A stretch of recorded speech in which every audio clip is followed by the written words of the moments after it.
Boa noite a todos, graça e paz. Que Deus nos dê a graça e a oportunidade de poder, juntos mais uma vez, estudarmos a palavra e crescermos na comunhão uns com os outros e também no conhecimento de Cristo Jesus. Nós vamos primeiro orar, pedindo a graça de Deus sobre estes momentos, que Ele possa instruir nosso coração, aprendendo sempre o que é mais importante, que é a verdade sobre Deus. Vamos orar? Pai, muito obrigado porque o Senhor tem cuidado de nós e tem nos dado a oportunidade e o privilégio de servi-lo com alegria e intensidade. E queremos fazer, ó Deus, da maneira correta, como o Senhor orienta e transmite através da palavra. E agora, mais uma vez, que o Teu Espírito Santo fale aos nossos corações e nos ilumine para entendermos, para vivermos os Teus ensinos, hoje e sempre, em nome de Jesus. Amém. Estamos estudando o Evangelho Transformador a partir da visão do evangelista Marcos. Estamos no capítulo 10, já estudando alguns assuntos dentro do capítulo 10.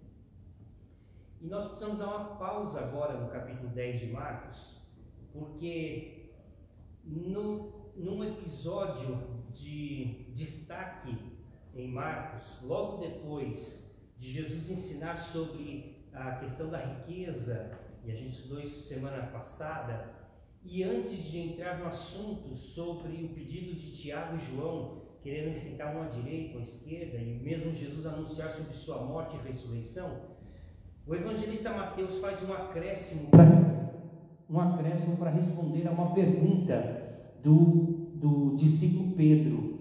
Então nós vamos para o Evangelho de Mateus, capítulo 20.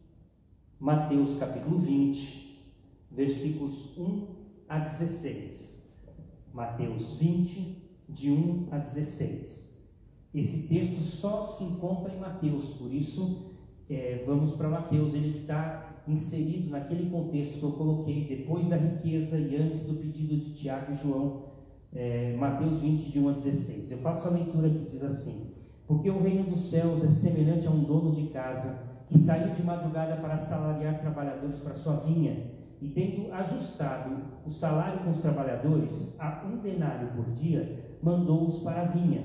Saindo pela 3ª hora, viu na praça outros que estavam desocupados, e disse-lhes: ide vós também para a vinha, e vos darei o que for justo. E eles foram. Tendo saído outra vez, perto da hora 6ª e da hora 9ª, procedeu da mesma forma. E saindo por volta da hora 1ª, encontrou outros que estavam desocupados e perguntou-lhes: por que estivestes aqui desocupados o dia todo? Responderam-lhe: porque ninguém nos contratou. Então lhes disse: ide também vós para a vinha.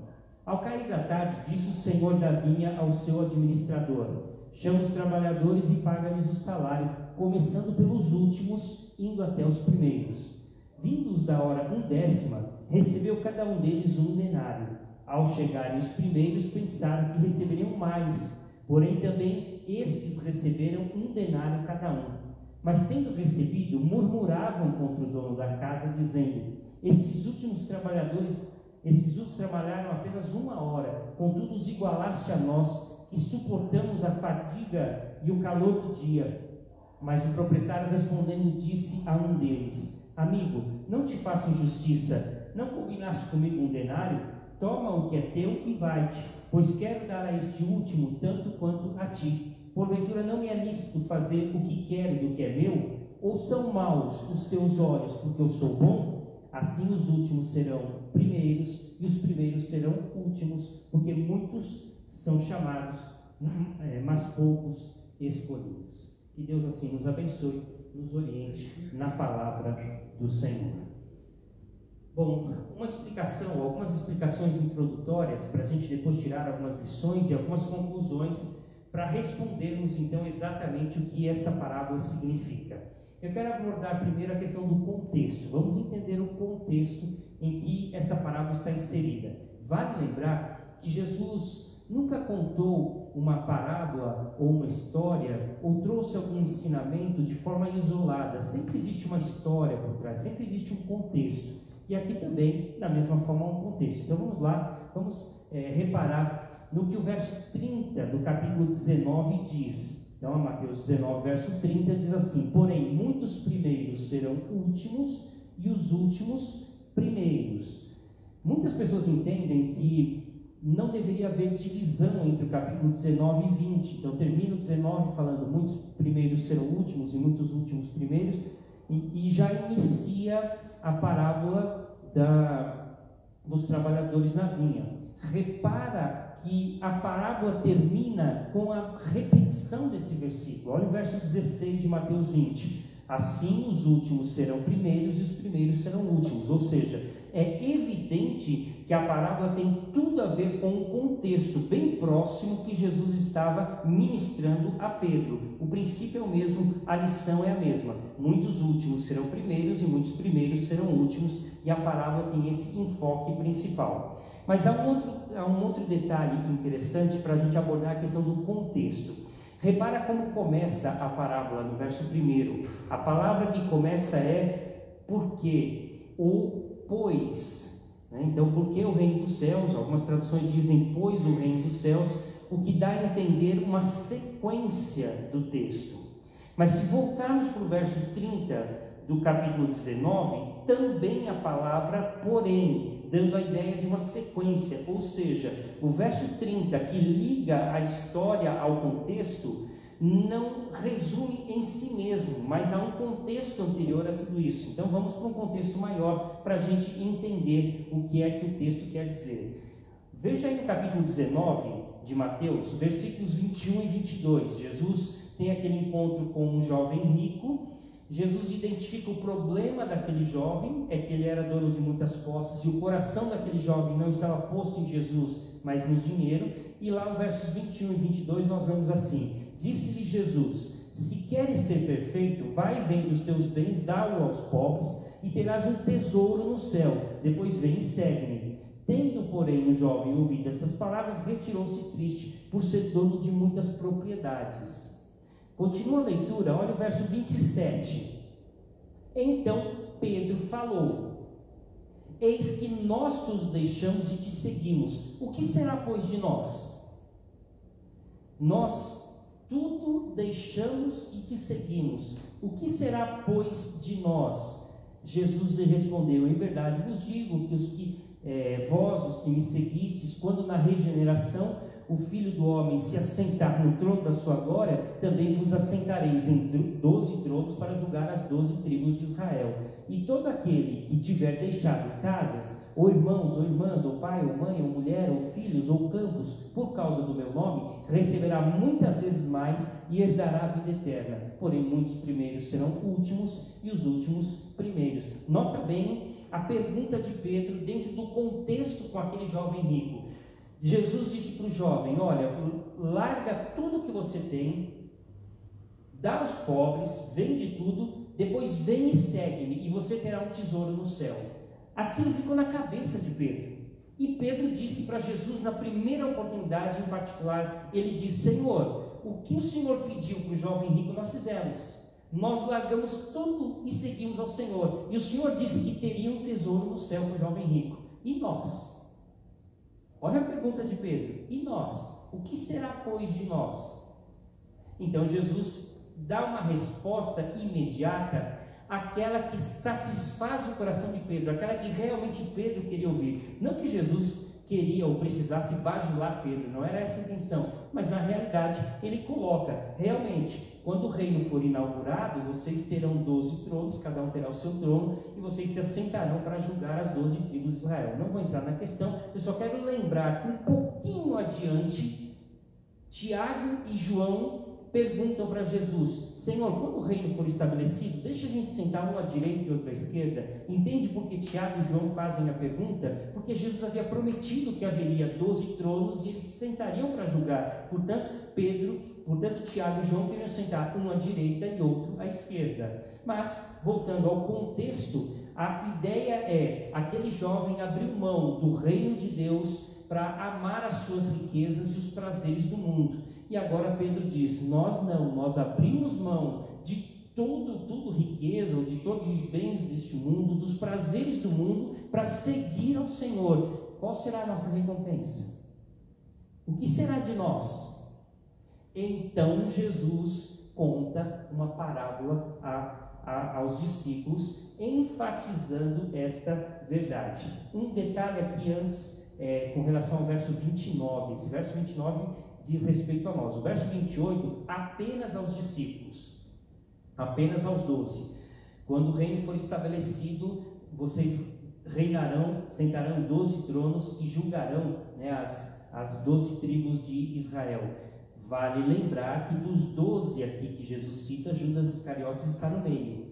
E evidentemente Judas Iscariotes não terá um lugar no trono para julgar. E esse lugar foi substituído por Matias, conforme conhecemos a história. O livro de Atos começa contando essa história. Mas o verso 29 se refere a todos nós. Olha como começa o verso 29. E todo aquele que tiver deixado casas, ou irmãos, ou irmãs, ou pai, ou mãe, ou mulher, ou filhos, ou campos, por causa do meu nome, receberá muitas vezes mais e herdará a vida eterna. Ou seja, aquele que tem servido ao Senhor com dedicação, que tem buscado ao Senhor com amor, que tem colocado o reino de Deus e o próprio Cristo em primeiro lugar, como diz o próprio Jesus em Mateus capítulo 6, no Sermão da Montanha, a certeza de que Deus abençoará, suprirá todas as suas necessidades e receberá a recompensa não só aqui, como diz o texto, também a vida eterna e dará o que o Senhor tem prometido. Só um detalhe que é importante aqui é que Marcos cita uma palavra que não está aqui em Mateus capítulo 19, verso 29. Diz assim: todo aquele que tiver deixado casas, ou irmãos, ou irmãs, ou pai, ou mãe, ou mulher, ou filhos, ou campos, e aí para a citação, né? Por causa do meu nome. Depois da palavra campos, lá em Marcos, há uma palavra com perseguições. Com perseguições. Aquele que tiver deixado casa, irmãos, irmãs, pais, campos, com perseguições, ou seja, não será fácil a vida cristã. As recompensas serão seguidas, ou sucedidas, ou intercaladas, com grandes dificuldades, com muita perseguição, como a gente viu, não só com os apóstolos, mas em toda a história da igreja e até os dias de hoje. Muito bem, isso fica claro para a gente. Porém, voltemos na pergunta de Pedro que motiva a parábola. Nós deixamos tudo e te seguimos. O que será, pois, de nós? Ou seja, qual será a nossa recompensa? Jesus, percebendo alguma motivação errada no coração de Pedro, ele procura esclarecer ao apóstolo, depois de dar realmente a resposta óbvia e clara de que ele sim teria uma posição de prestígio, de destaque, juntamente com os demais apóstolos e com todos aqueles que deixaram tudo para seguir a Jesus. Mas Jesus, percebendo alguma coisa, diz: porque o reino dos céus é semelhante a um homem. E aí ele conta a parábola para que Pedro entendesse, juntamente com os demais apóstolos, o que significava aquela ideia, aquela pergunta de Pedro. Deixa eu só colocar algumas coisas que são importantes para a gente com relação à parábola. O que essa parábola não quer dizer? O que essa parábola não quer dizer? Embora a tentação seja muito grande de interpretarmos desta forma a parábola, ela não quer dizer duas coisas. Primeira coisa que a parábola não quer dizer, ela não tem relação alguma com a salvação. Não é um texto que fala sobre salvação. Por mais tentador que seja, não significa que Jesus está dizendo: uns serão salvos logo no começo, talvez na infância, na mocidade ainda, e trabalharão o reino inteiro com bastante ardor e dificuldade, e uns serão salvos no final da sua vida, no último respirar, né, da sua existência. Embora o texto seja bem sugestivo, não é isso que quer dizer. Por quê? Porque a salvação não é recompensada como fruto do trabalho, o salário não é a recompensa do esforço, a salvação não é ganha por mérito, e o texto diz que aqueles trabalhadores receberam um salário em troca do seu esforço. Então, esse texto não se refere à salvação no começo ou à salvação no final, porque a salvação é um dom gratuito de Deus, é o presente da vida eterna. eterna, é mérito somente do sacrifício de Cristo e da obra de Deus por nós. Se você quiser ir além, é obra da escolha e da predestinação de Deus, e não é obra da ação humana, não é mérito nosso. Então não trabalhamos para receber a nossa salvação. Então o texto não se refere à salvação. Segundo, você quer trocar o microfone, Fê? Enquanto a gente troca o microfone aqui, ou a pilha dele. Segundo, não se refere então à salvação. Segundo, embora seja extremamente sugestivo, o texto também não se refere a galardão, não se refere à recompensa que receberemos na glória, por uma razão básica também. O texto diz que todos receberam a mesma quantia, 1 denário.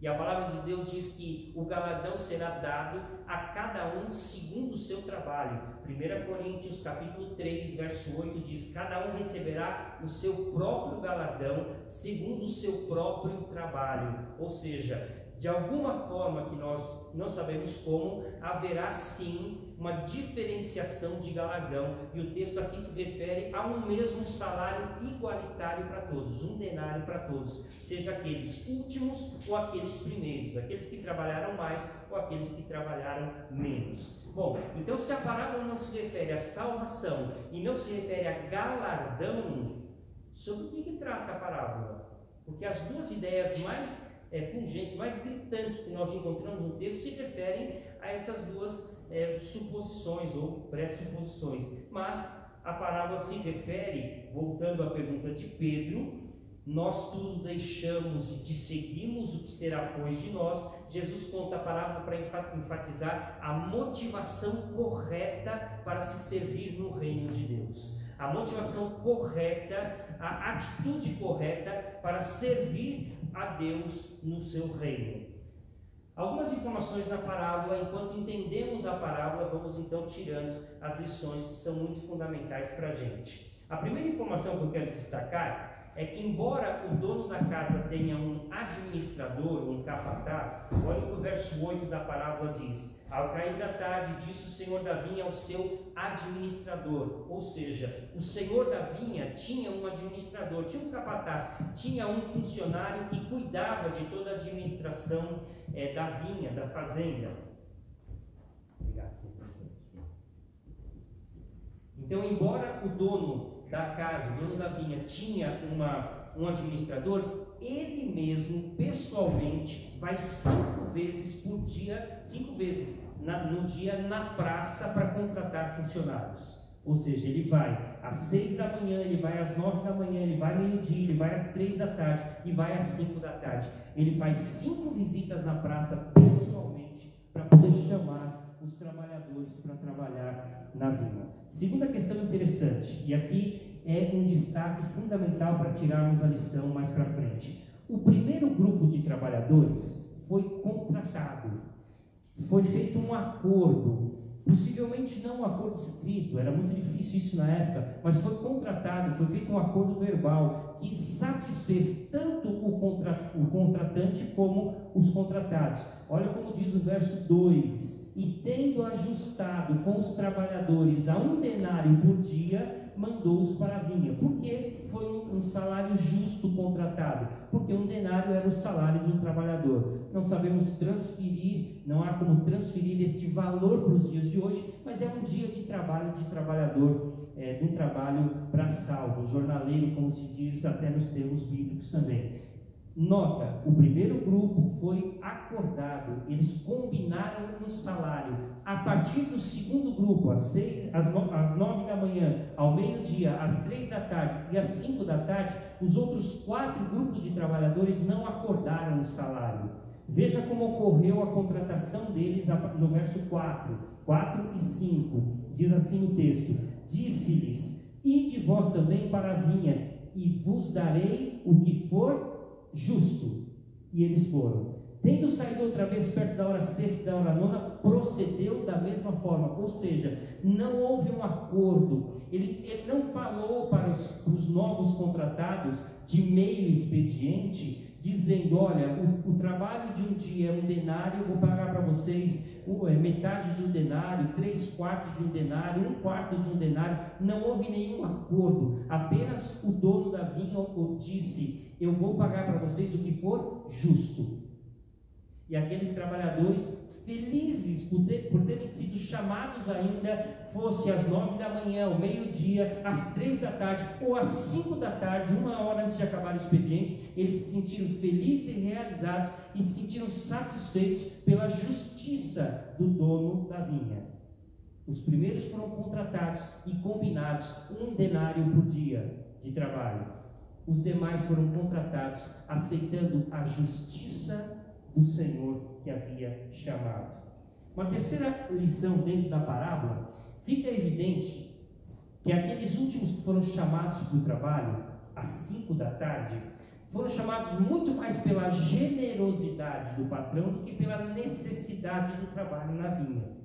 Afinal, aquele que era chamado às 5 da tarde para trabalhar 1 hora, ou menos de 1 hora, porque terminava às 6 horas, quer dizer, era muito pouco trabalho, pouco eles poderiam produzir para receber que fosse 1/10 de 1 denário, ou que realmente receberam 1 denário, mas na verdade, aqueles que foram contratados por último, foram muito mais contratados pela generosidade, pela bondade, pela amabilidade do dono da vinha, do que propriamente pela necessidade do trabalho. Isso fica muito claro no texto. Não havia mais esperança para aqueles trabalhadores. Não havia mais esperança. Era 5 da tarde, eles estavam lá na praça, naquele local onde os trabalhadores, os que procuravam um emprego, ficavam. Quando o Senhor passou às 5 da tarde, falou: vocês ficaram aqui o dia inteiro, vocês não foram trabalhar? E eles falaram: não, ninguém nos chamou para o trabalho. Não havia mais esperança para eles, afinal já era 5 horas. Como eles levariam o pão para casa? Como eles alimentariam a sua família no final do dia? Mas a generosidade do dono da vinha trouxe esperança ao coração daqueles últimos trabalhadores. A sequência invertida no pagamento é proposital, como a gente sabe no texto. O Senhor, o dono da vinha, chama o seu capataz, o seu administrador, e diz: comece a fazer o pagamento. Só que você vai fazer começando por aqueles que trabalharam 1 hora, até chegar nos que trabalharam o dia inteiro, 12 horas de sol a sol, no sol, na fadiga, no cansaço, mas começa pagando para os que trabalharam 1 hora. E cada um recebeu 1 denário. A ordem invertida, como eu coloquei, é proposital. Por quê? Porque o Senhor queria que o primeiro trabalhador contratado pudesse ver a sua bondade e a sua generosidade. Porque se aquele que trabalhou o dia inteiro recebesse o seu salário primeiro, ele poria o seu denário no bolso e ir embora para casa. Ele não ficaria para ver o desfecho de quanto o Senhor pagou para aquele que trabalhou apenas 1 hora, das 5 às 6. Então a ordem invertida foi proposital.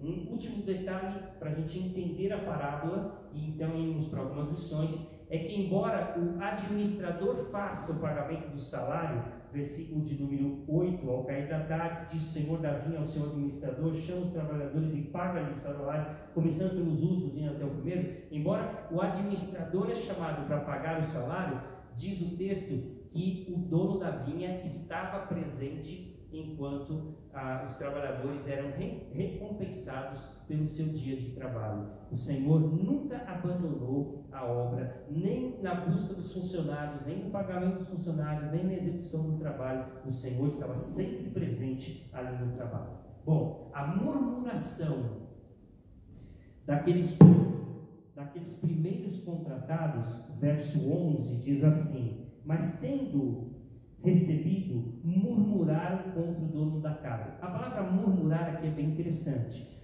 A ideia é grunhir. Sabe quando a pessoa fica brava e começa a emitir som que a gente não entende muito bem? A ideia é um resmungo, um lamento interior. É como esbravejar com a boca fechada. E o Senhor percebeu a reclamação e perguntou para eles: então, sobre o que vocês estão reclamando? E aí eles disseram: estes últimos trabalharam apenas 1 hora, contudo os igualastes a nós e suportamos a fadiga e o calor.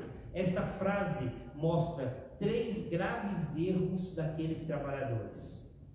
3 graves erros daqueles trabalhadores. Primeiro erro daqueles trabalhadores: o espírito mercantil, o trabalhar só pelo dinheiro, a vontade de fazer a obra, mas em busca da recompensa, em busca de receber algo que é meritório, ou seja, estou fazendo o trabalho, mas estou pensando que no final do dia eu vou receber o meu dinheirinho para poder levar o dinheiro para casa para sustentar minha família. Nada errado do trabalhador ser digno do seu trabalho. A palavra de Deus é muito clara sobre isso. Aliás, Paulo diz: quem não trabalha, que também não coma. Mas o problema maior aqui era que aqueles trabalhadores, olha como começa o verso 11, mas tendo recebido, murmuraram contra o dono da casa, dizendo: estes últimos trabalharam apenas 1 hora. Ou seja, eles trabalharam apenas 1 hora e nós trabalhamos o dia inteiro. Não está certo, não é justo, é só fazer as contas.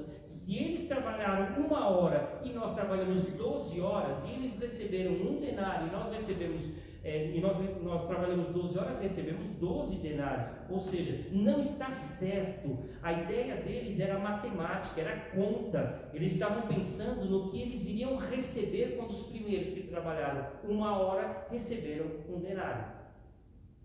Então, a primeira ideia que Jesus procura desmistificar, ou tirar do coração daqueles servos, era o trabalhar com espírito mercantil, o trabalhar com o desejo de receber no final. Aliás, Jesus alerta muito bem sobre isso em Mateus capítulo 6, quando ele diz que nós não devemos exercer a nossa justiça com o fim de sermos vistos pelos homens, porque nós receberemos o aplauso dos homens, mas não receberemos a recompensa de Deus. Paulo escreve em Colossenses capítulo 3, verso 23, que nós temos que trabalhar e servir como para o Senhor e não para homens, certos de que receberemos do Senhor a nossa recompensa. Então a primeira ideia aqui é Jesus tirar do coração do ser humano, ao trabalhar e servir no reino, essa ideia mercantil, essa ideia de dinheiro, né? Ou de recompensa por causa de algum trabalho bem feito. Segunda questão que Jesus toca aqui ao responder para aqueles homens, no verso 12 ainda, então eles começam dizendo assim, né? Estes últimos trabalham apenas 1 hora. A segunda ideia é de insatisfação. Olha, diz: contudo os igualastes a nós. Então, a ideia agora, fomos igualados, como se não é justo, além de não ser certo, não é justo. Você colocou estes homens em pé de igualdade conosco, nós estamos insatisfeitos pelo que os outros receberam. Não havia satisfação no coração deles, porque mais uma família estava com o seu pão diário garantido. Havia insatisfação porque eles não estavam recebendo tanto quanto eles imaginavam que deveriam receber, conforme aqueles últimos estavam recebendo. A insatisfação não permitiu que aqueles homens vissem a generosidade do dono da vinha. Portanto, aqui mostra um outro pecado grave deles. O primeiro, espírito mercantil, trabalhar esperando recompensa. O segundo, a insatisfação, não achar correto, não achar certo, e está magoado, está triste por causa da diferença supostamente que foi feita. E o último pecado grave que eles cometem é a inveja.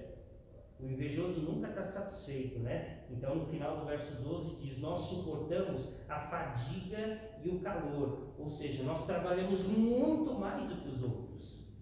Nós trabalhamos 12 horas, eles trabalharam 6, 4, 3, 1. Nós trabalhamos muito mais. Nós trabalhamos de sol a sol, pegamos o sol quente, pegamos o meio-dia, Então, eles reclamaram, invejosos, porque eles não haviam recebido o que os outros haviam recebido. Um denário apenas pelo dia de trabalho não está certo, era a reclamação deles. Por quê? Porque eles invejavam o que os outros haviam recebido. Talvez, se eles pudessem voltar atrás no tempo, eles diriam: vou ficar escondido atrás dessa árvore e vou esperar até às 5 da tarde. Quando o Senhor passar novamente, eu me apresento às 5 da tarde, então eu posso trabalhar 1 hora para receber um denário. Se eles soubessem o desfecho da história, muito possivelmente eles fariam isso, não há dúvida nenhuma. Repara que a resposta do dono da casa segue exatamente este pecado, ou esses pecados cometidos por aqueles trabalhadores: espírito mercantil, insatisfação e inveja. Olha a resposta do dono da casa, verso 13. Então, contra o espírito mercantil, o dono da casa diz assim: mas o proprietário respondendo disse a um deles: amigo, não te faço injustiça, não combinaste comigo um denário? Ou seja, o que nós combinamos? Um denário? Está aqui o seu denário. Não estou sendo injusto com você. Ou seja, entenda que nós combinamos, e o que é combinado não é caro. A gente sabe disso. E aqueles homens que tinham os seus olhos brilhando como cifrão, né? Igual o tio Patinhas, né? Pensando naqueles desenhos de tio Patinhas, aqueles olhos brilhando, né? Com o cifrãozinho lá. Então aqueles homens que desejavam trabalhar em busca do vil metal, o Senhor disse: o que eu combinei com você, o que eu acordei, eu cumpri, eu não estou sendo injusto. Então, a primeira resposta do Senhor é com relação ao espírito mercantil, o trabalhar por dinheiro. A segunda resposta é contra a insatisfação, verso 14: toma o que é teu e vai-te, eu quero dar a este último tanto quanto a ti. Ou seja, pega o que é seu e vai para casa, fica feliz, fica satisfeito. O que nós acordamos está certo. Você não começou a trabalhar às 6 da manhã sabendo que você ia receber um denário? Querido, toma o seu dinheiro, é justo. O seu trabalho foi recompensado. Muito obrigado pelo seu trabalho. Pega o seu dinheiro e vai para casa levar pão para sua casa, vai curtir a sua família, vai viver dentro do seu lar, recebe o que é seu e vai. Contra a insatisfação, não fica chateado se eu quero fazer o bem para os outros. Viva uma vida alegre, satisfeita, reconheça que o que você recebeu é o que é justo e é o que é digno. Terceira resposta é contra a inveja, verso 15: porventura não me é lícito fazer o que eu quero do que é meu? Ou são maus os teus olhos porque eu sou bom? Esse é o princípio da inveja, os olhos. A pessoa começa a olhar e desejar aquilo que é dos outros. Aliás, a grande diferença entre inveja e ganância é que a ganância a pessoa quer cada vez mais, independente disto ou aquilo. A inveja, a pessoa quer exatamente aquilo que é seu. Eu diria que a inveja é até mais prejudicial, é mais danosa do que a ganância em si.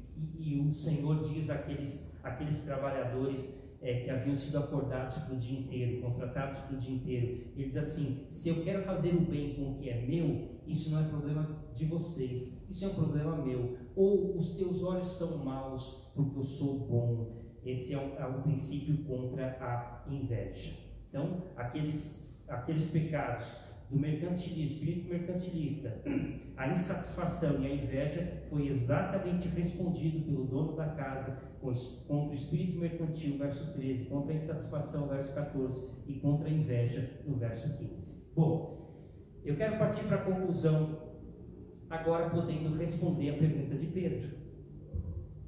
Lembra a pergunta de Pedro que motivou toda esta parábola? A pergunta lá no verso 27: eis que tudo deixamos e te seguimos, o que será, pois, de nós? Com esta resposta, com esse contexto todo, esse pano de fundo que analisamos um pouco detalhadamente a parábola, nós podemos responder a Pedro, como Jesus responde: ao servir no reino de Deus, precisamos das motivações corretas, para não cairmos no pecado daqueles que primeiro foram contratados. E quais são as motivações corretas para a gente poder trabalhar no reino de Deus? Primeiro, cuidado com o orgulho. A pergunta de Pedro dá a entender alguma coisa parecida com isso. O que será de nós que deixamos tudo para seguir o Senhor? Ou seja, o que aquele jovem rico não fez, nós fizemos. Como se ele pudesse bater no peito e dizer que era melhor e superior do que o jovem rico que tinha ido embora triste, apegado aos prazeres do mundo e aos seus bens materiais, e ele e os demais discípulos felizes porque haviam deixado tudo. Talvez aquilo tivesse enchido o coração de Pedro ao dizer: nós deixamos tudo para seguir o Senhor. Então, respondendo a Pedro essa questão, talvez a ideia fosse Jesus dizendo: quem disse para você que você vai receber algum tipo de recompensa pelo que você tem feito? Como é que nós podemos chegar diante de Deus e exigir de Deus qualquer tipo de recompensa? O nosso coração não pode ser orgulhoso, soberbo nesse sentido. Nós não podemos ser presunçosos ou arrogantes nesse sentido, de querer cobrar de Deus algo que tenhamos feito para o reino. Porque deixamos tudo e seguimos, então temos os tesouros nos céus? Talvez essa fosse a ideia de Pedro. E Jesus diz: não. Por que não? Lembra da viúva pobre? Jesus diz: aquela mulher foi muito mais abençoada porque deu as suas 2 moedinhas, enquanto muitos que levaram sacos de dinheiro não foram abençoados, pelo contrário, foram exortados. Você lembra daquela pecadora que ungiu os pés de Jesus, que foi desprezada pelos presentes naquela reunião? E Jesus diz àqueles da reunião, fariseus, escribas, o anfitrião da casa, dizendo: olha, vocês não fizeram o que essa mulher fez. Por isso, muitos últimos serão primeiros, e muitos primeiros serão últimos. Aqueles que se acham, quem sabe, melhores do que os outros, estarão no céu e na glória, porque o texto não fala de salvação, não é sobre isso, mas com certeza estarão por último e não em primeiro. Este é um alerta para Pedro: cuidado, Pedro, com o orgulho. Muitos últimos serão primeiros, e muitos que se acham primeiros estarão em último. Segunda lição, respondendo a Pedro: cuidado com a comparação. Primeiro, cuidado com o orgulho. Segundo, cuidado com a comparação. Não podemos olhar o trabalho dos outros e comparar o que eles fazem com o que nós fazemos. Foi esse o erro da parábola. Eles fizeram isso ou não fizeram aquilo. Eles trabalharam dessa forma ou não trabalharam dessa forma. Eles aguentaram ou não aguentaram o sol. Quer dizer, há uma comparação. Nós fizemos isso e eles fizeram aquilo. Cuidado com a comparação. Por quê? Porque quem conhece o coração é só Deus. Não dá para a gente julgar o próximo pelas suas ações. Não dá para a gente apontar o dedo para alguém pela obra que alguém faz e dizer é boa ou é ruim, porque só Deus conhece o coração. Quando Samuel vai escolher um novo rei para Israel, ele chega na casa de Jessé e começa a olhar os filhos de Jessé, os mais velhos, os mais bonitos, os mais fortes, e ele diz: é este, porque este é mais robusto, este é mais forte, e vai passando, e Deus vai dando a lição: eu escolho conforme o meu coração e não conforme a aparência. Somente Deus conhece o coração. Então cuidado com a comparação. Nós não podemos servir no reino olhando o trabalho dos outros, porque ele faz, porque ele não faz, porque ela deixa de fazer, porque ela faz. O nosso trabalho tem que ser nosso para com Deus e não nosso para com o próximo. Cuidado com a comparação, é o que Jesus diz para Pedro. Terceira lição: cuidado com a inveja. O texto fala bastante sobre isso. Cobiçar o que é dos outros não agrada o coração de Deus. Tanto a inveja quanto a insatisfação são cânceres que têm dominado o ser humano e, por que não dizer, infelizmente, também têm invadido a igreja. Pessoas que querem o cargo dos outros, pessoas que querem o trabalho dos outros, pessoas que querem o prestígio dos outros, pessoas que querem a família dos outros, pessoas que querem o dinheiro dos outros, o bem dos outros, e com certeza isso traz um prejuízo muito grande à obra de Deus. Onde há o pecado, não impera a obra, a bondade e a generosidade de Deus, com certeza. Quarto cuidado: cuidado para não criticar ou murmurar contra Deus. Deus é soberano. Deus é soberano. Ele faz o que Ele quer com o que é dele, quando Ele quer, da maneira que Ele quer. Se Ele chamou funcionários às 5 horas para 6 horas, dá um denário para ele. Se Ele chamou funcionário às 6 da manhã para trabalhar 12 horas, de sol a sol, com calor, cansaço, na fadiga, e dar um denário para ele, Deus é soberano. Ele faz o que ele quer. Não compete a nós reclamarmos, murmurarmos, estarmos ingratos, insatisfeitos. Por quê? Porque muitos primeiros serão últimos e muitos últimos serão primeiros. Não cabe a nós criticar ou murmurar contra Deus. Deus distribui os seus favores e a sua graça como lhe aprouver. Por último, cuidado com a meritocracia, ou seja, o trabalho com base nos méritos, ou o trabalho por receber recompensa. Olha que interessante o verso 10 de Mateus 20 que nós lemos. Ao chegarem os primeiros, pensaram que receberiam mais. Pensaram que receberiam mais. Por que eles pensaram que receberiam mais? Por causa dos méritos. Trabalhamos mais, merecemos mais. Estou há mais tempo, faço mais, dedico mais tempo, tenho mais atividades, exerço mais dons. Faço mais, mereço mais. Cuidado com os méritos. Eles pensaram que receberiam mais, mas não receberam mais. Por quê? Porque tudo é graça de Deus. A bondade e a generosidade de Deus prevalece em toda a parábola, é evidente. Desde quando contrata os funcionários ou chama os funcionários, até a hora de pagar os funcionários, tudo ali é graça e é generosidade e é bondade do Senhor. Não há mérito nenhum. Em outra parábola, Jesus diz àquele servo, o Senhor, dono da casa, diz àqueles servos: servo inútil, porque você fez simplesmente o que você devia fazer.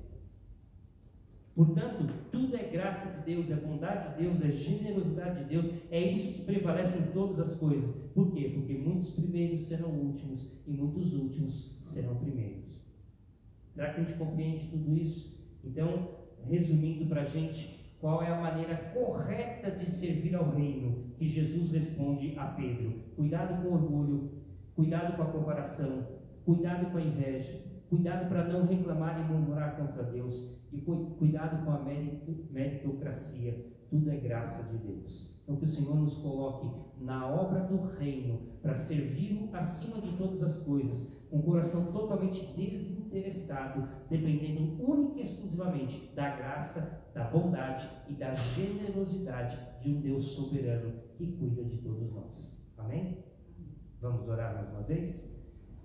Graças te damos, Deus, pela oportunidade que o Senhor nos dá de mais uma vez juntos estudarmos a palavra, compreendermos a verdade e servirmos ao Senhor do reino da maneira como devemos servir. Tira do nosso coração, ó Deus, aqueles pecados comuns que ocorrem na própria natureza humana, no eu carnal, a ideia do mérito, a ideia do desejo de recompensa, o orgulho, a vaidade, a inveja, a competição, a comparação. Deus, tira do nosso coração todo pecado que possa imperar na obra e no reino do Senhor, e que nós possamos servir ao Senhor de uma forma desinteressada, de uma forma íntegra, confiando e dependendo única e exclusivamente na graça e na generosidade de um Deus soberano, de um Senhor absoluto sobre as nossas vidas. Nos ensina a depender total e exclusivamente do Senhor. É a nossa oração em nome de Jesus. Amém. Deus abençoe sua vida. Compartilhe conosco os nossos canais do YouTube, Facebook, Igreja Presbiteriana de Utinga.